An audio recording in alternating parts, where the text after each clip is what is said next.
Assalamualaikum teman-teman semuanya. Saya akan membuat video pembelajaran pada mata kuliah etika akademik dengan judul Etika Mahasiswa dalam Belajar berkaitan dengan publikasi ilmiah. Perkenalkan, saya Putri Hasan Harap dari kelas PGMI 4 dan dosen pengampu saya Dr. Ira Suryani, MSI. Apa saja yang akan kita bahas? Simak dan tonton videonya sampai habis ya. Yang pertama adalah pengertian etika. Etika merupakan kumpulan asas atau nilai yang berkenaan dengan akhlak dan juga nilai mengenai benar dan salah yang dianut suatu golongan atau masyarakat. Etika adalah ilmu tentang apa yang baik dan apa yang buruk. Kedua, etika mahasiswa dalam kegiatan belajar. Yang pertama, berpakaian yang rapi. Yang kedua, menaati peraturan di kampus. Yang ketiga, bertutur kata yang baik dan sopan.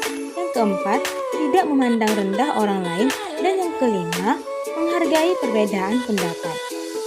Yang ketiga, pengertian publikasi ilmiah. Publikasi ilmiah adalah tempat hasil penelitian dan pengetahuan yang diperoleh dari sains dibagikan dan diajarkan kepada orang lain di seluruh dunia. Publikasi ilmiah mempublikasikan karya berupa paper atau makalah penelitian, artikel review, buku pembelajaran, poster, dan jenis karya ilmiah lainnya. Yang keempat, tujuan publikasi ilmiah. Yang pertama, menyebarluaskan suatu karya pemikiran atau gagasan seseorang atau sekelompok orang. Yang kedua, mempunyai jaringan yang lebih luas sebagai sumber informasi baru. Yang ketiga, berkontribusi dalam pengembangan ilmu pengetahuan. Yang terakhir, sebagai rekam jejak sebagai nilai akademis.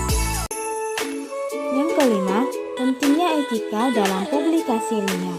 Etika dalam publikasi ilmiah memegang peranan penting karena berhubungan dengan tata kerama dalam bersosialisasi. Dengan adanya etika dalam penulisan karya ilmiah, penulis mampu mempertanggungjawabkan atas apa yang telah ditulisnya, sehingga karya ilmiah tersebut memiliki standar dan kualitas yang baik serta bebas dari tindakan plagiasi.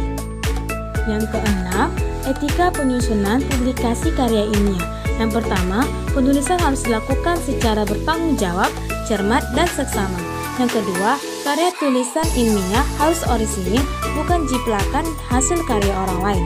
Yang ketiga, menjaga kebenaran, fakta, dan manfaat yang disampaikan. Yang keempat, menerima saran dan kritik yang diterima dari pembaca, review, maupun editor. Yang kelima, menyadari secara sepenuhnya untuk tidak melakukan pelanggaran dalam penulisan karya ilmiah.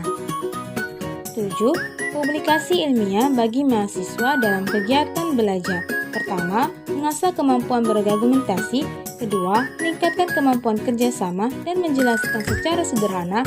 Ketiga, sebagai pembuktian kompetensi dan portofolio. Keempat, berkontribusi untuk mengembangkan ilmu pengetahuan. Kelima, memperdalam pemahaman di bidang ilmu tertentu. Keenam, mengembangkan budaya akademik di perguruan tinggi. Ketujuh, sebagai bentuk pertukaran informasi untuk menghasilkan ide-ide baru akan ilmu pengetahuan dan teknologi. Kesimpulannya, etika sangat penting untuk diterapkan dalam kegiatan sehari-hari karena etika memiliki nilai yang mengatur segala tindakan yang kita lakukan sebagai mahasiswa. Hendaknya kita menanamkan nilai-nilai etika tersebut baik saat belajar maupun di lingkungan sosial. Penerapan etika dalam publikasi ilmiah sangat penting untuk diketahui. Tujuannya agar tidak terjadi kesalahan dan pelanggaran hak cipta saat membuat suatu karya ilmiah, sehingga karya ilmiah tersebut memiliki standar dan kualitas yang baik serta bebas dari tindakan plagiasi.